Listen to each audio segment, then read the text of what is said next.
dia, boa tarde, boa noite. Hoje você está aqui diretamente do podcast Neutronscast. E hoje com a participação ilustre do Gustavo Glinkowski. Fala aí, Gustavo. Boa noite, boa noite.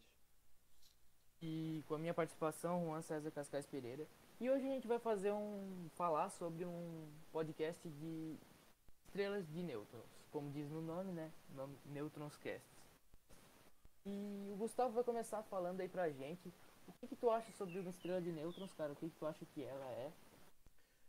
Bem, a ideia de uma estrela de nêutrons foi desenvolvida em 1939, através de cálculos das propriedades de estrelas.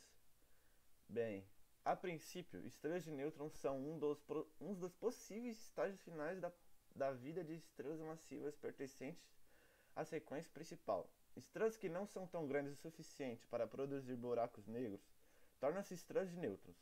As estrelas de nêutrons são pequenas, mas muito quentes e densas. Têm altas gravidades e podem ter campos magnéticos extremamente fortes. Se a massa de uma estrela normal fosse comprimida em um volume suficientemente pequeno, os prótons e elétrons seriam forçados a se combinar a formar nêutrons. Bem, Juan, como uma estrela de nêutrons se forma? Bom, então falando um pouco aí sobre a formação das estrelas de nêutrons.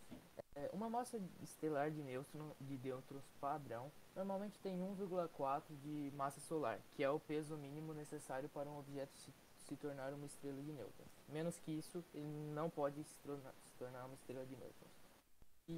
Porém, descobertas recentes aumentaram esse intervalo para 2,3 de massa solar.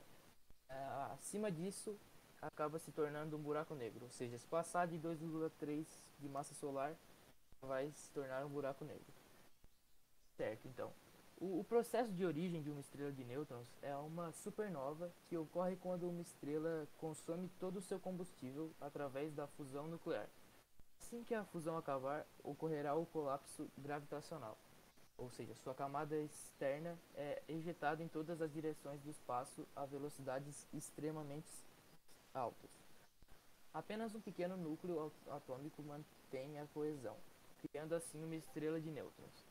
Essas estrelas são compostas inteiramente de nêutrons, já diz o nome, né? Isso ocorre porque o núcleo produzido pela morte de uma estrela é muito grande e sua gravidade o comprime cada vez mais, fazendo com que prótons e elétrons se fundam em nêutrons. Bom, uma estrela de 0,7 massa solar produziria uma estrela de nêutrons de apenas uns 10 quilômetros de raio. E o seu raio ele é tão pequeno que sua luminosidade total seria 1 milhão de vezes menor do que a do Sol. Certo, então, Gustavo, que curiosidades interessantes aí sobre as estrelas de nêutrons tu poderia apresentar para nós aí, mano? Bem, eu tenho algumas.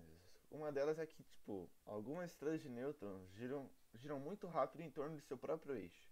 O recorde de velocidade vem de estrela PSR, algum número aí, que eu provavelmente vou colocar na tela, que completa 716 vezes por segundo em torno de si mesmo. Então sua superfície gira 25% da velocidade da luz.